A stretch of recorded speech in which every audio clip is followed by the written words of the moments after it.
And the first 2016 presidential debate has concluded in Cleveland as top polling Republicans took center stage to answer some tough questions about hot-button issues. One America's Matt Schuck is at the Quicken Loans Arena in Ohio and has this report. I'm standing in front of the Quicken Loans Arena where history is being made tonight with the Republican presidential contenders coming here to state their case about why they should be the next president of the United States. Now, there's a bit of controversy in the debate with Fox News limiting the number of contenders during prime time to the top 10 according to national polls. The remaining candidates went on to an earlier debate to state their case. And to get a recap of that event, I caught up with Citizens United President David Bossie. Here's what he had to say. So, Dave, you caught the first round of the debates. Tell me, what are your thoughts about them? Well, look, I think Carly Fiorina was clearly the winner. She stood above the rest of the class in that debate.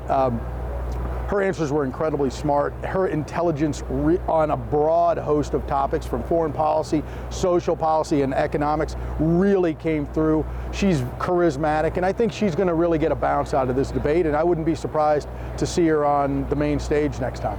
Now, we know there's a little bit of controversy coming into it with the top 10 candidates going in prime time, and these are sort of the rugrats, so to speak.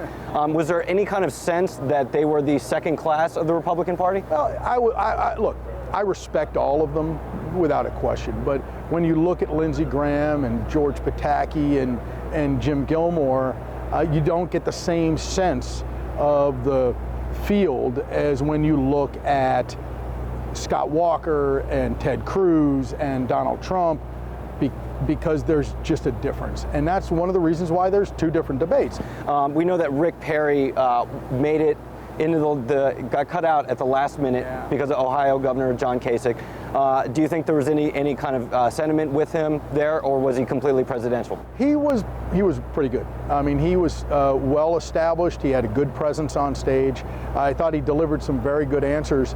You know, and I will tell you, I think, you know, I know Governor Perry, and I would suspect that he's disappointed a little bit that he's not on the main stage. Now, with all this being said, there's still a long way to go to electing the next president of the United States.